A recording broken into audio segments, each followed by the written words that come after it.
Hey YouTube, Drone Tech here. Whoa, did I just watch that? Did Chris Cuomo just shut Don Lemon down? Do you think it should be, I don't know, a delay of some sort? And then you can, because people believe it. The president will say what he has to say. People will believe it, whether the facts are true or not. I guess that's a chance you take with any president, but this one is different.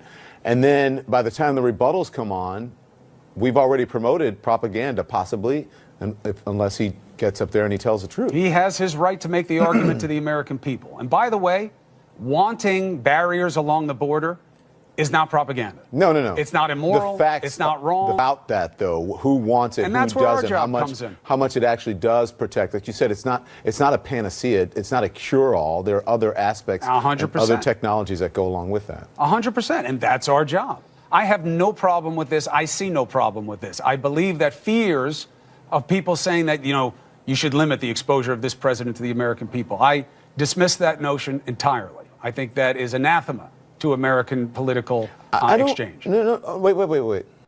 I don't know what happened just now, but I think it's likely that Chris Cuomo wants to get ahead of the president's speech tonight because he probably feels that it's starting to tilt in the president's direction and that after the address tonight, he wants to be on the winning side. Well, it looks like all those clips of Democrats supporting border walls and border security in the past finally got through to Cuomo.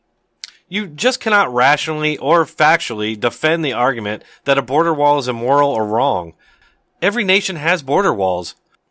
There's nothing unusual about it. Without borders, a country ceases to exist. This surprise shocker comes hot off the heels of a CNN guest suggesting that the media should get Trump's speech ahead of time so they can, quote, decide what's true. If I were a network executive, which I'm not, I wouldn't put this on live. I would let him give the address and I'd look at it and find out what's true, what's not, or I'd say, give me the text in advance. Let us decide in advance what's true, what's not, because we shouldn't be using our public airwaves for someone to spew more of these lies. Forgive me, but the media is in no position to declare themselves the protectors of truth. They're proven liars and they are manipulators of the truth. And I also noticed that he uses this tactic where they just generally say Trump lies. They don't give any examples, and a lot of the time when they say he's lying, it's actually just they're playing semantics or they're playing word games or they just simply have a difference of opinion and they're counting their opinion as a fact. Just to give you an example, on PolitiFact.com they have a running list of all the supposed false statements made by Donald Trump. Going down the list here, there's quite a few that definitely fall along the lines of a difference of opinion. But this one stood out to me. Donald Trump says, the Democrats want to invite caravan after caravan of illegal aliens into our country, and they want to sign them up for free healthcare, free welfare, free education, and for the right to vote. PolitiFact marks this as false. Their reason for this is that there was no invitation from the Democrats.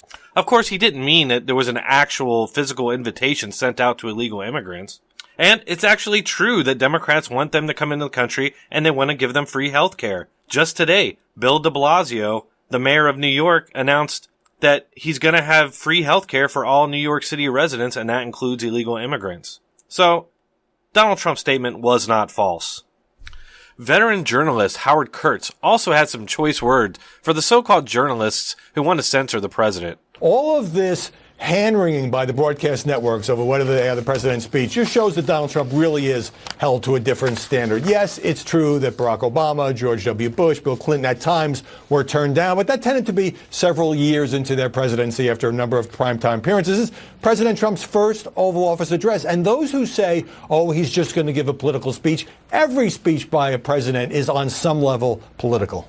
What's equally troubling to me is the self-righteous preening by some journalists and commentators who are saying, oh, the broadcast networks shouldn't put President Trump on at all because he'll just get up there and lie. Or he shouldn't be on live. We should get to come on first and say all the things that he said that weren't true. And then we could show the tape. It's not that the president always tells the truth. For example, he said that the ex-presidents were backing him on the border wall. Every living former president has said that's not true. But this is the most fact-checked president in history. And the way it should work is he makes an Oval Office request. He gets to speak to the American people. And then they've got a week Every website, every newspaper, every network can come on and say, here's what was wrong, here's what was misleading, here's our analysis. But to preemptively judge it, I think, is unfair.